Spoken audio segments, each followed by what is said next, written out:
En esta conversación que vamos a tener, ¿saben con quién? Voy a girar coreográficamente y voy a hablar con Federico Furiase, que estará ya. Sí, ahí está. Federico Furiase de EcoGo, la consultora. ¿Cómo estás? ¿Qué tal? ¿Cómo estás, Diego? Bueno, sos un profesor universitario, nosotros somos alumnos. ¿Qué nota nos pones a esta conversación? La verdad que está súper aprobado. Bueno, eso es todo. Gracias por todo, Federico. Te volvemos a llamar. Lo único que queríamos... ¿Cuántos dólares tiene el Banco Central? ¿Cuántos dólares tiene Argentina en el tanque de nafta?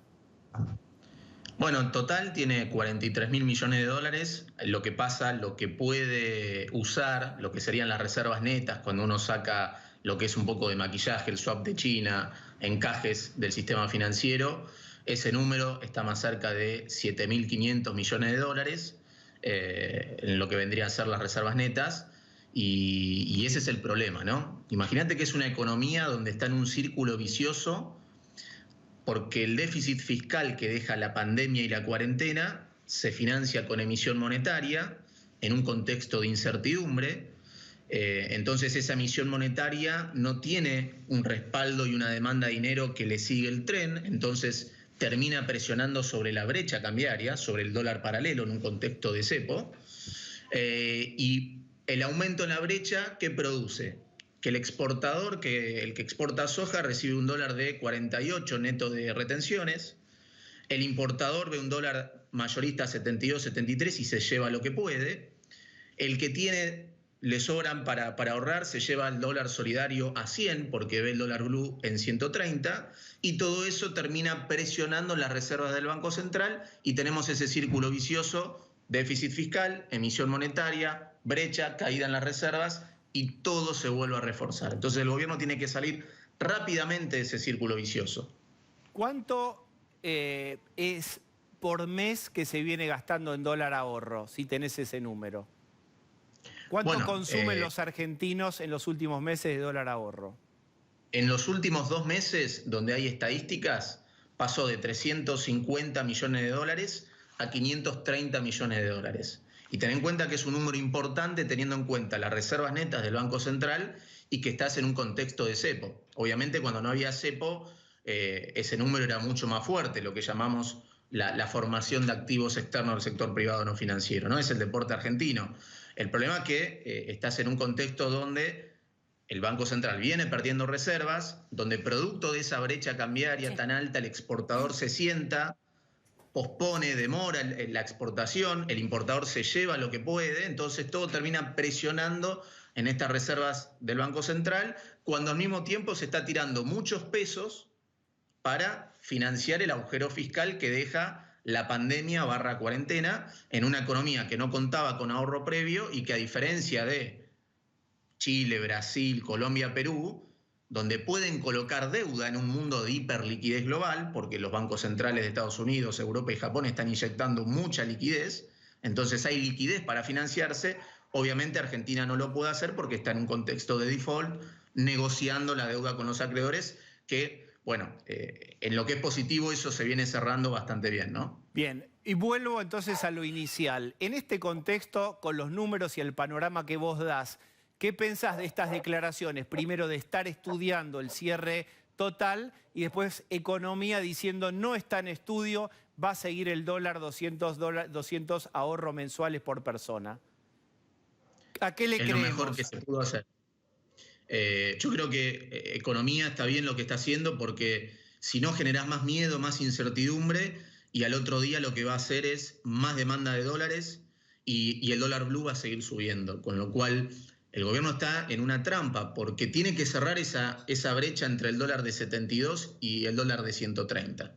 El dólar de 72, 73 no es un mal dólar ajustado por inflación para las cuentas externas, para la competitividad de Argentina. Lo que pasa es que montado sobre ese dólar hay una brecha de 80% y eso hace que la gente siga demandando dólares en un contexto de mucha emisión monetaria, que el exportador demore la decisión de exportar y que el importador adelante todo lo que pueda. Entonces el gobierno tiene que cerrar la brecha. Históricamente se cierra con una devaluación del oficial. El problema es que hoy no están dadas las condiciones para hacer eso. No creo que el gobierno lo haga porque arriesgaría un salto inflacionario que podría complicar aún más el bolsillo de los consumidores. Sin un programa de estabilización, sin un acuerdo de precios y salarios, sin un acuerdo con el Fondo Monetario, sería muy arriesgado que el gobierno intente cerrar esa brecha moviendo o haciendo un salto discreto del dólar oficial. Por eso, a diferencia, algunos economistas lo plantean como una posibilidad, yo no creo que el gobierno intente hacer eso en el corto plazo, ¿no? La emisión que ahora está llevando adelante el gobierno para poder pagar, para poder los IFE y todo, ¿eso puede empujar cuánto la inflación? Puede empujar la inflación porque claramente el problema de Argentina es nosotros no ahorramos en pesos, no es una moneda de reserva de valor. Entonces, esa emisión monetaria que está bien que le haga el gobierno porque no tiene otro canal de financiamiento y obviamente tiene que aumentar el agujero fiscal para asistir en lo que es el IFE, ATP, crédito a tasa cero. Entonces, lamentablemente en Argentina la demanda de pesos es muy limitada, la gente quiere dólares y entonces eso termina generando expectativas de más inflación.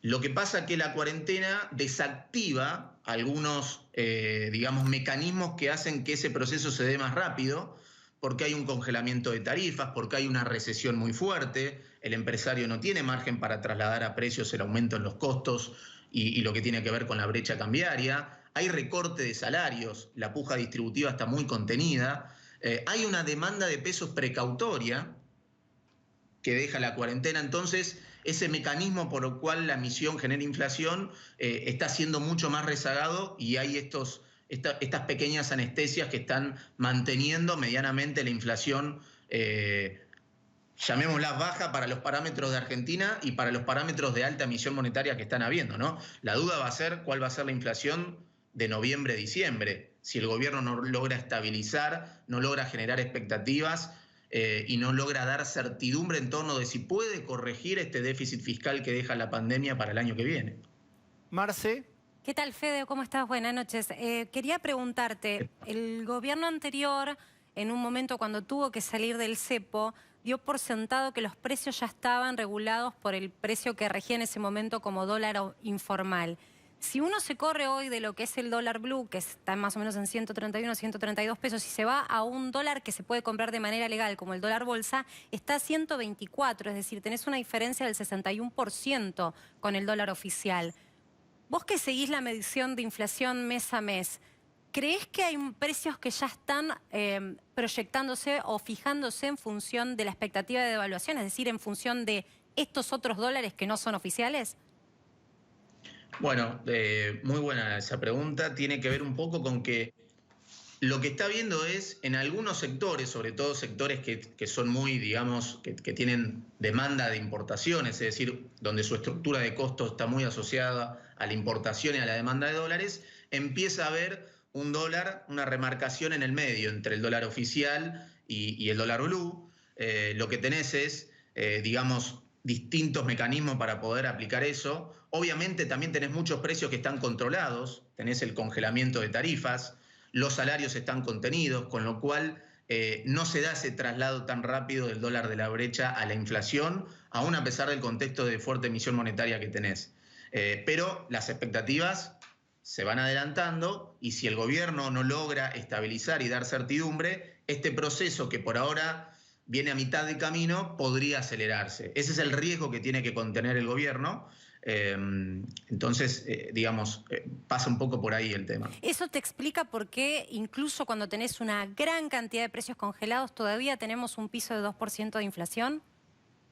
Exactamente, porque tenés muchos precios que están controlados, puja distributiva controlada, salarios, congelamiento de tarifas y una parte que va con los precios libres, donde ahí sí, el empresario todo lo que puede y lo que le da margen también la demanda, porque hay un contexto recesivo, trata de trasladar el aumento, digamos, de incorporar el nuevo precio del dólar. Claro. Sobre todo, lo que pasó en junio cuando el gobierno apretó el cepo a los importadores, que estaban cancelando deuda financiera.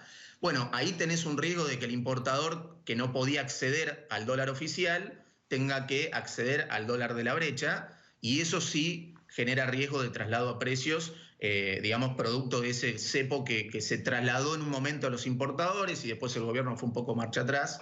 Ese es otro factor que podría aceitar el mecanismo de propagación a precios, pero obviamente no está todo en precios. Por eso el gobierno quiere posponer y evitar un salto del dólar oficial, un salto discreto, y lo que trata de hacer es un movimiento que vaya acorde a la inflación. Federico, muchas gracias. Por favor, un placer.